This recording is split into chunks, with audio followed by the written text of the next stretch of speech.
खबर सीमांचल के सभी साथियों का स्वागत है। आज हमारे साथ खास मेहमान बात मुलाकात में जुड़ गए हैं अहमद हुसैन उर्फ लल्लू मुखिया, जो पिछले बार विधानसभा चुनाव फाइट किए थे। ठाकुर विधानसभा चुनाव लड़े थे, जो जेएमएम के टिकट से चुनाव लड़े थे। आपको बता दें कि 13,000 वोट लाकर ठाकुर विधानसभा में तीसरे स्थान पर कायम थे। आज हम आप को मिलवाने जा रहे हैं वही खास मेहमान से और बात करेंगे हम ठाकुर विधानसभा की बदहाली की, ठाकुर विधानसभा की खुशहाली की, और बात करेंगे आने वाला विधानसभा चुनाव की आखिरकार क्या कुछ तैयारियां चल रही है। स्वागत है सर आपका हमारे चैनल में। सबसे पहले खबर सीमांचल के जितने भी चैनल में काम कर रहे हैं सभी दोस्तों को मुबारकबाद देना चाहता हूं, और इस चैनल के माध्यम से जितने लोग प्रोग्राम को देखेंगे उसको मेरा आदाब और सलाम अर्ज है। बहुत बहुत शुक्रिया सर। सवाल सबसे पहले तो यही करेंगे सर कि आप अपना परिचय हमारे व्यूअर्स को खुद से दे दें।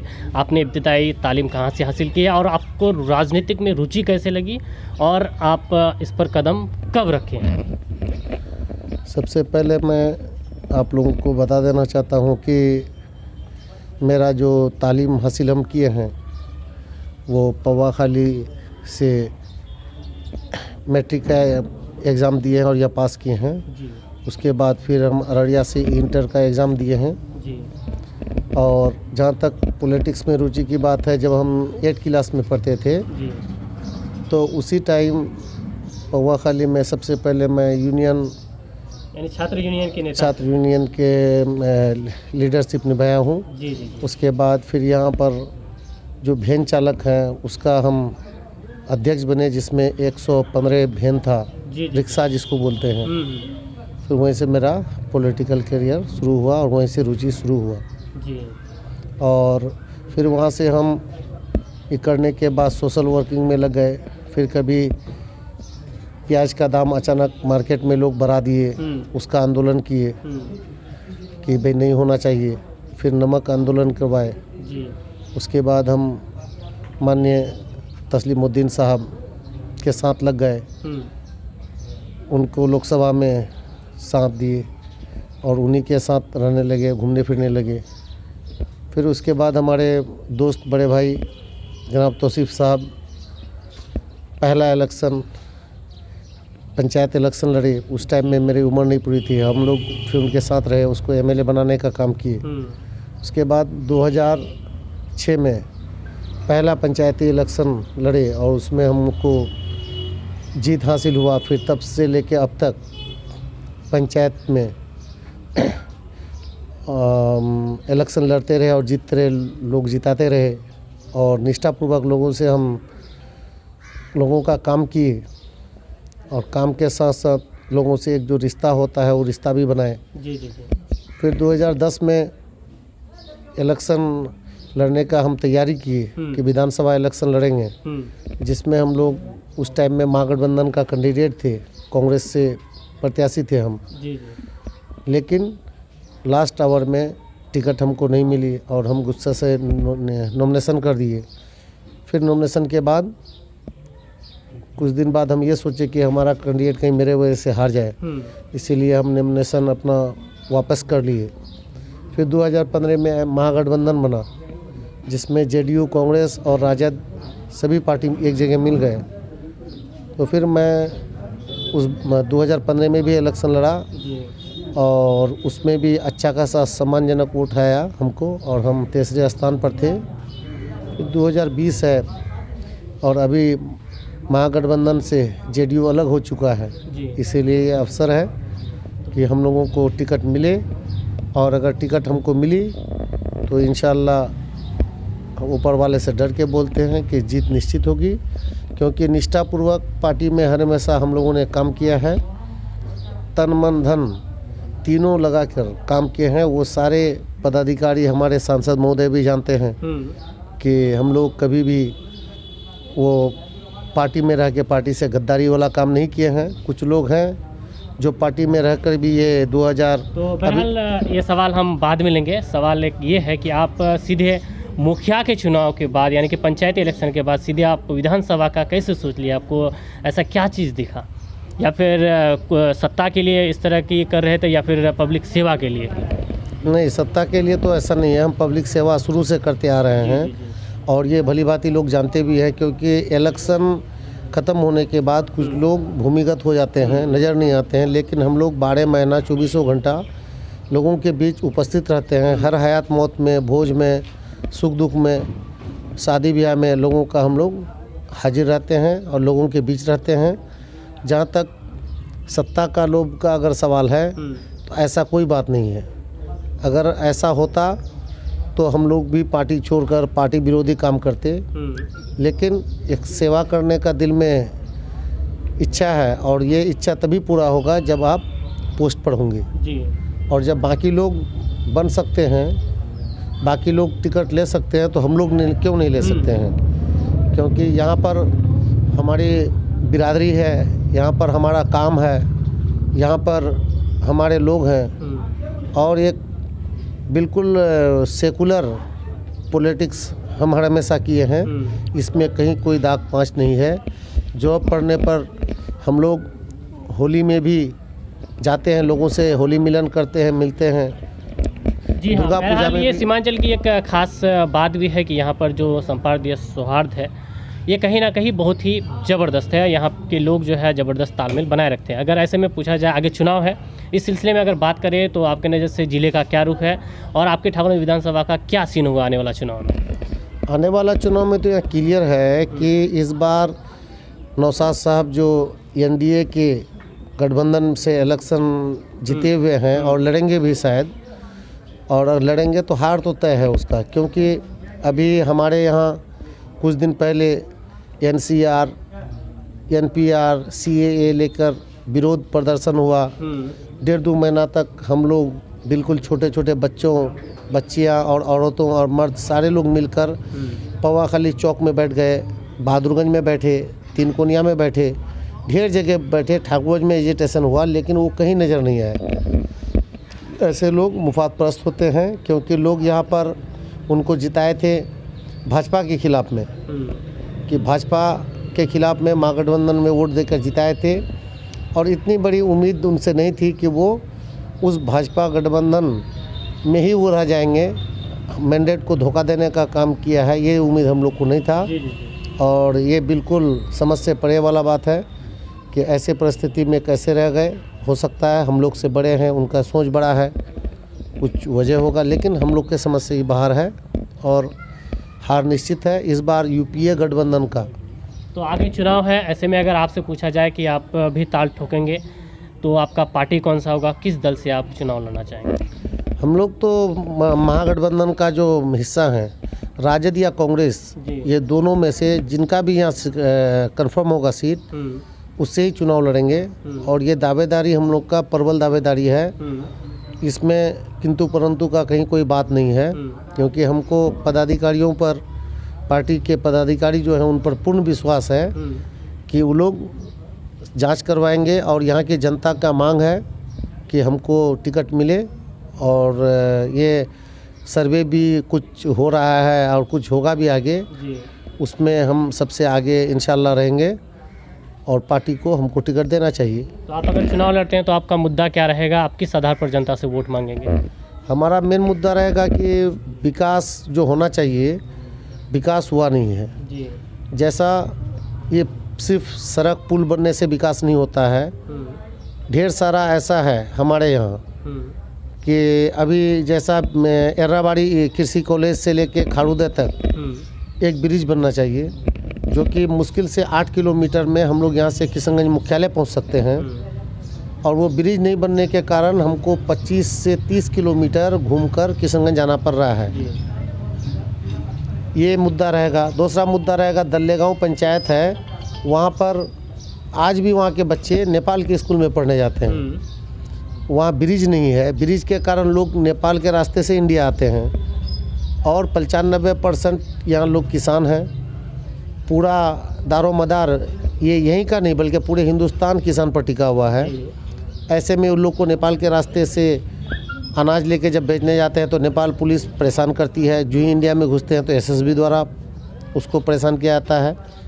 जब फिर कोई भी सामग्री वो लोग खरीद के अगर लाते हैं वो लोग ठाकुरगंज से अपने दल्लेगांव, तो फिर नेपाल के रास्ते ही लाना पड़ता है, वहाँ पर भी लोग प्रताड़ित करते हैं।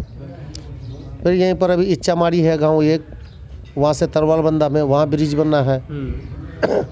और उससे भी ज़्यादा मेन मुद्दा रहेगा भ्रष्टाचारी के खिलाफ में, क्योंकि आज एक मोटेशन में जाते हैं और या रसीद काटने जाते हैं या 48D करने जाते हैं, अनाप शनाप पैसा लेकर लोगों को बुर्बक बनाकर, दलाल है ढेर सारा, और पैसा लेकर तब जाके काम होता है, और पैसा लेने के बावजूद भी काम नहीं होता है। जब भ्रष्टाचारी की बात आती है तो आपके इलाके में ही डीलर हो गए या फिर शराब बिक्री पर अगर बात करें तो ये सब अभी भी चरम पर है। ऐसे में आप विपक्ष की भूमिका में क्या कुछ किए हैं अब तक? ये भूमिका में हम लोग तो हर हमेशा आवाज़ उठाते रहते हैं। अभी कुछ दिन पहले हमारे यहाँ इस्माइल सीओ था, करोड़ों रुपया यहाँ ठगने का काम किया जी। और फिर एक दिन जब हमारे वो नज़र में पड़े तो उनका बढ़िया से हम खैरियत लिए थे, बहुत उल्टा सीधा बोले थे, जिसका गवाह हमारे थाना प्रभारी मुकेश मंडल जी थे। सिर्फ उसका पिटाई नहीं किए थे, बाकी सब कुछ कर चुके थे, क्योंकि ये भ्रष्टाचारी हम लोग बर्दाश्त नहीं कर सकते हैं। और आज डीलर के यहाँ भी जो भ्रष्टाचारी है, इसके भी खिलाफ में हम लोग आवाज़ उठाए हैं। कुछ डीलर सस्पेंड हुआ है, कुछ का अनाज बंद हुआ है। ऐसा नहीं है कि हम लोग चुपचाप बैठे हैं, विपक्ष का रोल अदा कर रहे हैं। और यहाँ पर जैसा कुछ भट्टा वगैरह है, बिना लाइसेंस के हमारे यहाँ भट्टा चलता है। बिल्कुल, अभी भी आपके इलाके के ऐसे ये ऐसा इलाका है जहाँ पर प्रदूषित हवाएं अभी भी लोग ले रहे हैं। ऐसे में कुछ ऐसे भी भट्टा संचालक है जो अवैध रूप से भट्टा चला रहे हैं, जिन्हें कई तरह के गाइडलाइन भी दिए गए हैं। वो अपना गाइडलाइन को अपना कर अभी भी भट्टा को सही रूप से संचालक नहीं कर पा रहे हैं। ऐसे में आप लोग फिर क्या कर रहे हैं? ऐसे में आपको मालूम है, ये खानाबाड़ी में एक भट्टा बना है जो अधूरा है, बिना परमिशन के वो भट्टा निर्माण कर रहा था, चिमनी बना लिया था। जब हम पटना से आए, पता किए तो बोला हमको लाइसेंस है। फिर हम डीएम सर से मिले और मुबारकबाद देंगे डीएम सर को कि उन्होंने तुरंत सीओ को और इसको माइनिंग को फ़ोन कर मेरे सामने में बोला कि तुरंत उस पर एफआईआर करो और भट्टा बंद करो। आज तक वो भट्टा बंद है। इसी तरह का इधर कुछ और नया भट्टा खुला है, जिसमें यहाँ के जो प्रतिनिधि हैं वो मंथली लेकर फिर और पीसी लेकर, क्योंकि वो सारा सिस्टम है एक बंदा हुआ, उन लोग का चैनल बहुत तगड़ा है, चला रहा है। हम लोग तो जाकर के बंद भी करवाए हैं, छोटे छोटे बच्चों को वहाँ पर खटवा रहे हैं। उसके लिए भी हम लोग कितनों भट्टा वाला पर कार्रवाई किए हैं। यहाँ ग्रामीण सड़क में जो ट्रक घुसती है, इधर 7-8 भट्टा है, इधर रसिया साइड में, हम इस रूट में चलना बंद करवा दिए हैं कि ये ग्रामीण सड़क है, यहाँ पर तुम्हारा कोई फैक्ट्री नहीं है कि तुम इस तरह का ओवरलोड ईटा लेके जाओगे। जहाँ तक होता है हम लोग विरोध करते हैं और आगे भी करते रहेंगे। बहरहाल अगर पूछा जाए कि आप ठाकुरगंज विधायक के कार्यकाल से कितने संतुष्ट हैं, क्या लग रहा है आपको कि क्या कुछ विकास हो पाया है अब तक? विकास के बारे तो पूछे ही मत। विकास ये कहेंगे कि आज के इस युग में सत्ता पक्ष के एमएलए और फिर सचेतक मंत्री भी रह चुके हैं। अगर चचरी पुल का कचिया से उद्घाटन करते हैं तो विकास का उद्घाटन आप विकास का यहीं से आप पोजीशन देख सकते हैं कितना बड़ा विकास हुआ है। अगर विकास होती तो बालूबाड़ी के लोग बंधक बना के नहीं रखते। सिर्फ विकास हुआ है इस क्षेत्र में जहां हमारे एमएलए साहब के रिश्तेदार हैं, उसी गांव में विकास हुआ है। समझ लीजिए जहां उसका रोड बना है, पुल बना है, ये समझ लीजिए कि वहां उसका रिश्तेदार जरूर होगा। उसके अलावे कहीं कोई विकास नहीं हुआ है। और सबसे हम तो आपको पहले बोले कि विकास का मतलब सिर्फ ये पुलिया नहीं है, रोड सड़कें नहीं है, शिक्षा चौपट हो चुका है, सारा सिस्टम ब्लॉक का ख़राब हो चुका है, यहाँ से लेके ज़िला तक पूरा सिस्टम बिगड़ चुका है। वृद्धा पेंशन का पैसा जो आ रहा है वो खाता में सिस्टम बनाया है, 25% लोगों का पैसा आता ही नहीं है। अभी कोविड-19 में जो बोला राशन कार्ड वालों को खाता में पैसा जाएगा, कल ऑनलाइन विधायक जी का हम स्टेटमेंट देख रहे थे कि खाता में पैसा गया है। आप सर्वे कर लीजिए, 80% लोगों के खाता में पैसा नहीं आया है। ये सिर्फ झूठी वादा है, ये ढकोसलाबाजी है। कुछ लोगों का खाता में आया है पैसा, 10% मुश्किल से लोग होंगे, इन्हीं को ये लोग विकास समझते हैं। ये 5 साल में तो विकास हुआ ही नहीं है, कुछ भी नहीं हुआ, जीरो है। आपके अगर चुनाव लड़ने की बात करें, आपको अगर राजद या फिर कांग्रेस महागठबंधन से टिकट नहीं मिलती है तो आप क्या स्वतंत्र उम्मीदवार होकर के इस क्षेत्र के लिए चुनाव लड़ेंगे? ये आप कैसे बोल देते हैं कि हमको टिकट नहीं मिलेगी, क्योंकि नंबर 1 पर हम हैं, टिकट हमको ही मिलना है। हाँ, बहरहाल क्योंकि अभी कई सारे दावेदार निकल रहे हैं। नहीं, दावेदारी लोग ढेर कर सकते हैं, जी। करेंगे भी, इसमें कोई मना नहीं है। पार्टी के सारा भाई हैं, सारे लोग हम लोग एक ही जगह हैं, लेकिन ये हमको 100% विश्वास है कि हमको टिकट मिलेगी ही। अगर नहीं मिलती है तब फिर आप हमसे बयान लीजिएगा, हम बताएंगे कि जी। क्या करेंगे, अगला कदम क्या होगा हम लोग का। खैर, हमारी चैनल की तरफ से आपको शुभकामनाएं कि आपको टिकट मिले और यहाँ के लोगों के लिए हिमायत करें। बहरहाल एक बात अगर पूछा जाए तो आप चुनाव जीतने के बाद आपका सबसे पहला दायित्व क्या होगा इस इलाके के लिए खास करके? सबसे पहले दायित्व होगा कि यहाँ भ्रष्टाचारी मिटाएंगे, अफसरशाही को ख़त्म करेंगे। जी। ये जो अफसरशाही है इतना चरम पर है, इसको पहले मैं कुचलने का काम करेंगे। और आप इस बात को सिर्फ एक बयान नहीं बल्कि आप अपने मोबाइल में सेव करके रखिएगा कि जीतने के बाद ज़रूर आप हमसे मिलिएगा 6 महीना साल भर बाद। मैंने वैसे ही हमारे वीडियो जो है चलते ही रहेंगे। आप अगर जीतते हैं तो ये वीडियो तो 100% ये है कि वायरल होगा ही। हाँ, तो इसको आप बिल्कुल सेव रखिएगा। और फिर जब अगर ऊपर वाला हमारा मुकद्दर में लिखा है लोग साथ दे दिए, जीत गए, तो 6 महीना साल भर बाद आके देखिएगा, फिर हमको पूछिएगा कि आपका ये वादा का क्या हुआ। आपको खुद अंदाज़ा लग जाएगा, क्योंकि हम लोग वो पिछलग्गू वाला पॉलिटिक्स नहीं करते हैं, ना कमीशन खोरी वाला पॉलिटिक्स करते हैं। अगर हम कमीशन खोरी वाला पॉलिटिक्स करते तो सबसे बड़ा टफ इलेक्शन पंचायत इलेक्शन होता है। 15 साल से हम यहाँ पॉलिटिक्स नहीं कर पाते, राजनीतिक नहीं कर पाते जी। और इसी बात का मेरा सबूत है। इससे ज़्यादा आपको हम क्या सबूत या भरोसा दिला सकते हैं कि वक्त आएगा तब पता चलेगा कि हम लोग कैसे ऐसे पदाधिकारी जो यहाँ के लोगों को लूटने और खून चूसने का जो काम करता है, पहला काम तो इसको बंद करेंगे। दूसरा कि जगह जगह लोगों को एसएसबी द्वारा परेशान किया जाता है, अपने लोग मवेशी लेके जाते हैं उसको तस्कर बना करके जेल भेजने का काम करता है, ऐसे काम को बंद करवाएंगे। फिर ढेर सारा ऐसी समस्याएं हैं जो अवैध भट्टा है। शिक्षा के मामले में आप चले जाइए कि पढ़ाई बिल्कुल चौपट हो चुका है, इस पर हम लोग का ध्यान रहेगा, क्योंकि हम लोग आसमान से टपके हुए नहीं हैं, ज़मीन से जुड़े हुए हैं और बिल्कुल गांव से जुड़ के पॉलिटिक्स शुरू किए, इसलिए यहाँ का सारा कमी बेसी को हम लोग जानते हैं और हम लोग से ज़्यादा कोई जान नहीं सकता है। हाँ, एक आखिरी सवाल लेंगे मुखिया जी। आखिरी सवाल में ये होगा कि किशनगंज सांसद जो मौजूदा सांसद है कांग्रेस से, जब इस पार्टी से आप ताल्लुक़ रखते हैं तो कहीं ना कहीं एक ऑडियो वायरल हुआ था जिनसे एक वोटर या यूँ कहे कि उनके जो समर्थक थे उन्होंने फ़ोन करके अपनी परेशानी बताई थी, लेकिन किशनगंज सांसद ने उन्हें रिस्पांस ना दे करके उसके साथ एक तरह से यूँ कहे कि बदतमीजी के तौर पर पेश आए हैं। ऐसे में वो ऑडियो काफ़ी ज़बरदस्त वायरल भी हुआ था। आप वो किशनगंज सांसद की उस बदतमीजी या फिर यूँ कहे कि एक तरह से जो उनके साथ व्यवहार किया उसको लेकर के आपका क्या नज़रिया है, आप किस नज़रिए से इस चीज़ को देखते हैं? देखिए, एक विशेष पार्टी के द्वारा हमारे माननीय सांसद को बदनाम किया जा रहा है, जबकि ऐसा कोई बात है ही नहीं।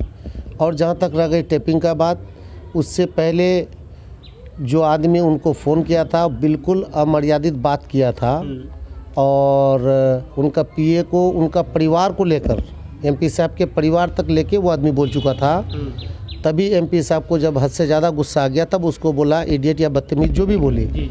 तो आदमी को भी यह सोचना चाहिए कि जिसको आप जिता दिए तो उसके साथ अभद्र व्यवहार, यह एक एमपी पागल नहीं हो गया है, 4 बार एमएलए रहे हैं, सांसद हैं, उनके बाबूजी पॉलिटिक्स में हैं और वो हमारा सुरजापुरी बिरादरी का जितना भी एमएलए है इससे ज़्यादा पढ़े लिखे हैं, ऑक्सफोर्ड यूनिवर्सिटी से पढ़ के आए हैं और बाजफ्ता पीएचडी हैं, वो डॉक्टर हैं और कश्मीर में पोस्टिंग था, फिर वहाँ से आए तो जाहिल है नहीं कि वो इस तरह का अपशब्द बोलेंगे। एक छोटा बच्चा को भी अगर कोई फ़ोन करता है उनको तो उनसे भी आप करके बात करते हैं, लेकिन वोट देने का मतलब ये नहीं कि आप अपना सांसद से, नेता से या कोई मेंबर ही क्यों ना हो। कहीं ना कहीं जो ऑडियो वायरल हुआ तो उसमें डायरेक्ट सांसद महोदय ही बात कर रहे थे, जो इस तरह की हरकत आज एक तरह से फेसबुक या यूँ कहे कि व्हाट्सएप में वायरल होकर के सांसद को काफ़ी ट्रोल भी किया गया था। नहीं, वो सही है, लेकिन उससे पहले वाला को वीडियो को क्यों काट दिया गया या वॉइस रिकॉर्डिंग को क्यों काट दिया गया? क्योंकि एक कहावत है, हम खुद अपने से, एक जलसा हो रहा था कोई क्षेत्र में, उधर से जा रहे थे, कुछ साथी लोग मेरे साथ में थे, बोला भाई ये मौलाना कैसे बोलते हैं कि मस्जिद में जाना हराम है, ये तो जलसा हो रहा है, यहाँ तो मस्जिद में आना बल्कि सुन्नत है, फ़र्ज है हम लोगों को। लेकिन ये मौलाना कैसे बयान दे रहे हैं कि भाई मस्जिद में जाना हराम है, ये तो उल्टा पुल्टा बोल रहा है मौलाना साहब। लेकिन क्योंकि मैं भी उस जलसा में था और पूरा सुना था, तो फिर मैं उसको बोला कि भाई आप बताओ मौलाना साहब क्या बोले। फिर उसका वही रट था कि ये बोल दिए मौलाना गलत आदमी है कि मस्जिद में जाना हराम है, मुसलमानों को ही बोलते हैं। तो हम बोले गलत बात बोल रहे हैं, आप इसको बदनाम कर रहे हैं। क्योंकि उससे पहले मौलाना साहब ये बोले थे कि शराब की हालत में, नशे की हालत में मस्जिद में जाना हराम है, क्योंकि वो मौलाना का विरोधी था। इसीलिए वो इस बात को काट दिया कि नशे की हालत में मस्जिद में जाना हराम है। मस्जिद में जाना हराम हुई को ही लोगों को बताने लगा। तो इस तरह के कुछ हैं पार्टी के लोग, विशेष पार्टी के लोग, जिनको सिर्फ फेसबुक व्हाट्सएप के अलावा क्षेत्र में क्या हो रहा है नहीं हो रहा है उससे कोई मतलब नहीं है। उन लोगों को हम लोग फेसबुक या नेता बोलते हैं। बोलते हैं लोग, बोलते रहेंगे। अगर वो ऐसा होते तो 4 बार एमएलए नहीं होते, सांसद नहीं होते। और एक पढ़े लिखे आदमी है वो बिल्कुल, और यहाँ ही नहीं बल्कि इंडियन में लंदन से वो पीएचडी किए हैं। और ये कोई बहुत बड़ी बात है। ऐसे लोग एक पढ़े लिखे लोग के परिवार हैं, वो परिवार के लोग हैं।